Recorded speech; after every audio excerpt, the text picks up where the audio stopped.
Om Swastiastu. Salam damai untuk kita semua. Mari kita sekarang membicarakan masalah Gayatri Mantra, ibu dari segala mantra di dalam kitab suci Weda, yang memang memberikan kekuatan khusus jika setiap saat kita lantunkan, baik bersama-sama maupun ketika kita menyendiri. Namun masih saja ada umat yang bertanya kepada saya, bagaimana cara melantunkan yang terbaik? Bagaimana sikap kita melantunkan?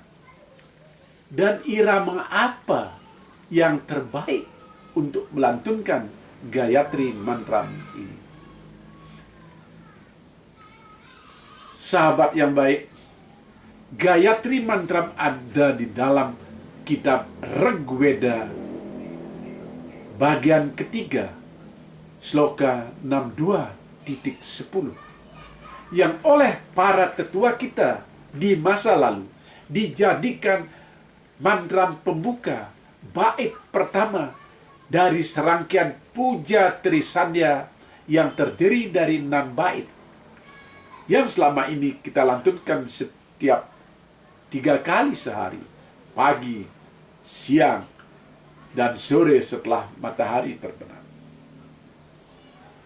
Gayatri Mantra, ibu dari segala mantra, singkat saja.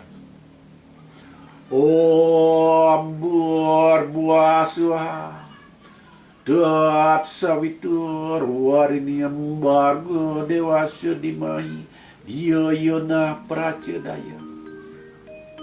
Oh Tuhan, Engkau adalah pemberi hidup, pelebur rasa sakit, penderitaan dan kesedihan, perwujudan dan pemberi kebahagiaan. Oh, Sang Pencipta alam semesta, semoga kita menerima cahaya-Mu yang meleburkan dosa kita. Semoga Engkau menuntun akal pikiran kita ke arah yang benar. Wahyu Weda Gayatri Mantra ini diterima oleh Maharsi Wiswamitra. Ini adalah satu dari 7 Maharsi penerima Wahyu Weda. Untuk kita ketahui bersama, kalau di dalam agama lain penerima wahyu itu disebut nabi, sedang di kita umat Hindu penerima wahyu itu adalah Maharsi, dan jumlahnya bukan 1 tapi 7 Maharsi, Saptarsi. Salah satunya adalah Maharsi Wiswamitra ini, dan beliau kebetulan menerima wahyu Gayatri Mantra. Kekuatan mantra ini seperti yang sudah saya sebutkan, sangat luar biasa. Apalagi jika kita lantunkan dengan berulang-ulang, dipakai serana untuk berjapa, bisa meneduhkan hati, mengurangi kecemasan, dan mengusir mara bahaya. Saya sering, kalau sedang bepergian, misalnya naik pesawat, tiba-tiba ada goncangan di mana saya kadang-kadang merasa cemas, saya melantunkan Gayatri Mantra di dalam hati berulang-ulang sampai kecemasan itu hilang. Sekarang bagaimana cara kita melantunkannya? Cara mana atau langgam mana atau irama mana yang paling baik? Apakah kita melantunkan dengan cara kidung, kekawin, atau mengucapkan biasa-biasa saja dengan netral, atau bagaimana? Sesungguhnya semuanya itu adalah baik. Dan cara yang terbaik adalah kita melantunkan itu dengan tanpa beban, dan hati kita tersentuh untuk melantunkannya. Jangan melantunkan Gayatri Mantram dengan keterpaksaan. Karena ini mantra teramat suci. Haruslah dengan hati yang suci, dengan hati yang hening untuk melantunkannya. Tidak ada rumusan atau tidak ada pedoman irama mana yang terbaik dan irama mana yang tidak baik. Semuanya baik. Karena toh bukan iramanya yang penting benar, tetapi bagaimana roh mantra itu bisa merasuk ke dalam hati kita yang paling dalam. Pada masyarakat Hindu sekarang ini banyak dijumpai irama dalam melantunkan Gayatri Mantra. Ini adalah perkembangan dunia modern.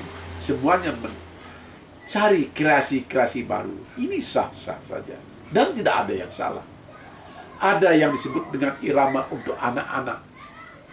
Atau sesungguhnya bisa disebut sebagai irama yang standar. Seperti yang saya ucapkan tadi. Sebagaimana anak-anak juga melantunkan di sekolah secara bersama-sama ketika melantunkan puja Trisandya. Karena bait pertama Trisandya adalah Gayatri Mantra.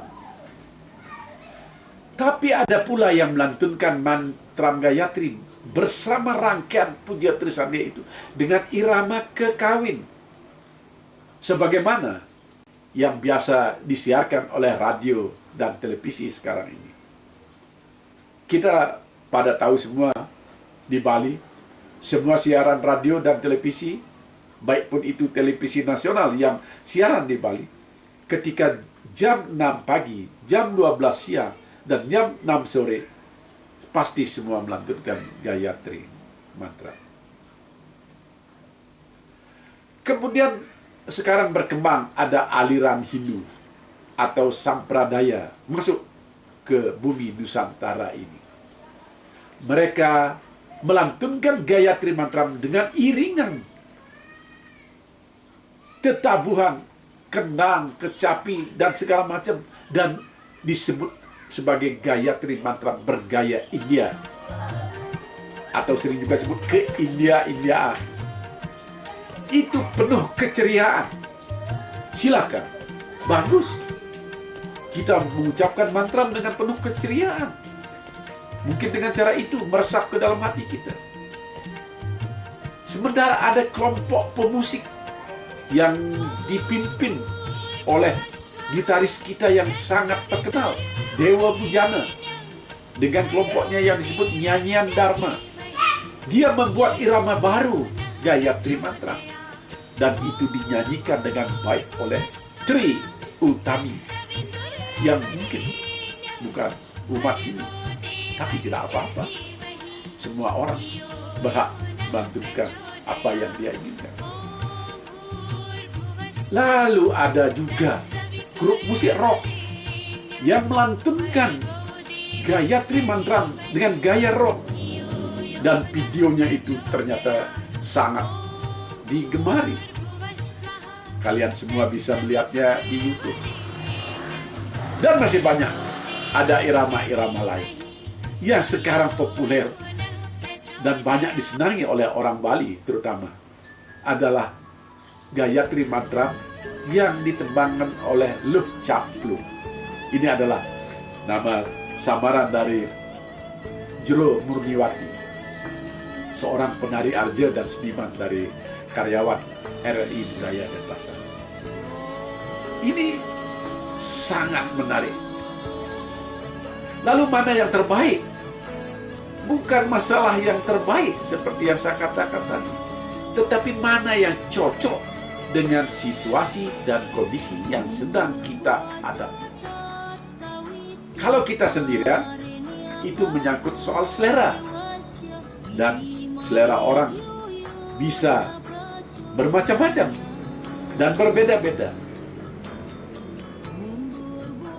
Tetapi ingat, lingkungan di mana kita mengucapkan Gayatri Mantra, kalau kita mengucapkannya bersama-sama.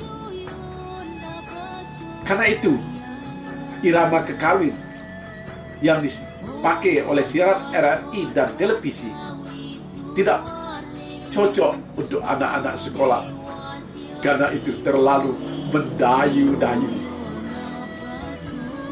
Model tembang itu sendiri mungkin juga tidak cocok untuk di pura di mana kita melakukan persembahyangan bersama. Jadi, di mana kita berada dan mengucapkan secara bersama-sama. Lihat lingkungan kita. Kalau lingkungan kita memang semuanya suka yang gaya yang saya sebut tadi, ke India-Indiaan dengan memakai gamelan, memakai kecapi, memakai kendang, segala macam rebana. Oh, silahkan. Semuanya tidak ada yang salah. Gayatri Mantra juga dipakai untuk mengawali meditasi atau sekedar perenungan kontemplasi di pagi hari, misalnya menjelang terbitnya matahari. Kalau pendeta seperti saya pada saat yang disebut Nyurya Swana, yaitu pemujaan pagi hari, mantra Gayatri ini untuk hal-hal yang sangat pribadi, untuk kita bermeditasi, untuk kita berjapa, kita bisa ucapkan dengan bantuan Genitri atau biasa disebut japa mala seperti ini. Ada Genitri dengan butir-butirnya 11. Itu adalah cara terpendek untuk melanjutkan japa-japa. Apa kita pakai japa Gayatri Mantra atau Ganesha Mantra atau nama Siwaya atau apapun. Kemudian setelah hitungan 11 ada hitungan 18. Kemudian ada hitungan 33 kali. Lalu yang terbanyak adalah 108 kali seperti Genitri yang saya pegang ini, butirnya ada 18 kali. Tetapi kalau kita ingin terus berlanjut, tidak puas dengan 108 kali, kita ingin terus menerus, boleh-boleh saja diulang. Kalau sudah sampai selesai 108 kali, bisa diulang kembali. Karena ini sifatnya adalah perenungan atau mengawali meditasi atau setelah meditasi, sudah tentu iramanya bukanlah irama yang berhura-hura atau irama yang sangat riang, apalagi dengan musik keras seperti musik rock. Juga mungkin tidak mungkin dengan irama kekawin begitu. Bahkan mantra ini yang terbaik kita ucapkan dengan berbisik atau bahkan diucapkan di dalam hati. Untuk itu kita bisa duduk dengan tenang di tempat suci atau di kamar khusus yang disucikan. Posisi duduk kita bersila dan kita harus mengawali dengan penguatan diri kita sendiri dengan mantra-mantra pendek. Kalau kita duduk bersila, kita ucapkan Om Padma Sana Yanama Sura. Kalau kita tidak bersila, misalnya berdiri atau duduk, Om Pada Asana Yanama Sura. Lalu kita melakukan konsentrasi pernapasan. Itu adalah teknik untuk mengheningkan diri dengan namanya pranayama. Kita menarik napas dari hidung kanan, mengeluarkan dari hidung kiri. Kemudian kita menarik kembali dari mulut dan mengeluarkan dari mulut. Pranayama itu bisa dilakukan berulang-ulang, tapi kalau bersama-sama cukup sekali saja.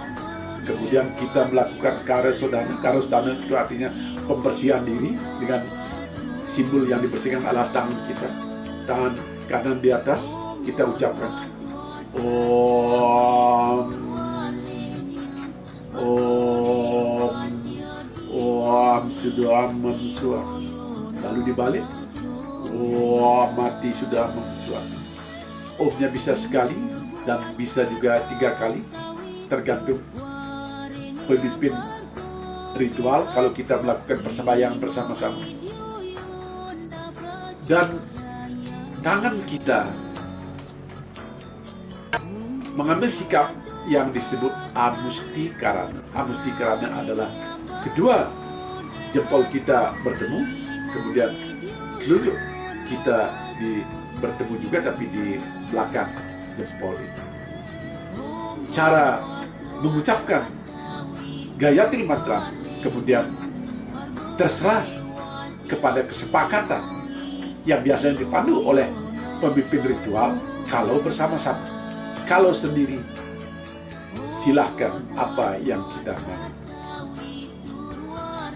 Jadi, yang ingin saya katakan adalah lantunkan Gayatri Mantra sepenuh hati dari hati yang paling dalam, tanpa ada beban apa-apa dalam melantunkan mantra. Bahkan kalau kita sendirian, setiap saat melantunkan Gayatri Mantra itu adalah sangat baik. Saya kalau bepergian jauh, naik mobil, bawa supir, kadang-kadang dalam keadaan situasi yang bagaimana, hati resah atau bete kalau istilah anak-anak muda, saya melantunkan Gayatri Mantra tanpa menghitung berapa kali. Kalau cuma berdua sama supir, kadang-kadang saya mengucapkan juga dengan bahasa yang kata-kata yang keluar. Kalau banyak orang ya di dalam hati, tapi semuanya pada tahu. Dan itu yang utama. Mari kita lantunkan dimanapun kita sempat melantunkan, karena Gayatri Mantra kekuatannya sangat luar biasa. Nah, demikian, semoga apa yang saya sampaikan ini bermanfaat untuk kita. Saya akhiri dengan Parana Santi. Om Santi, Santi, Santi. Om.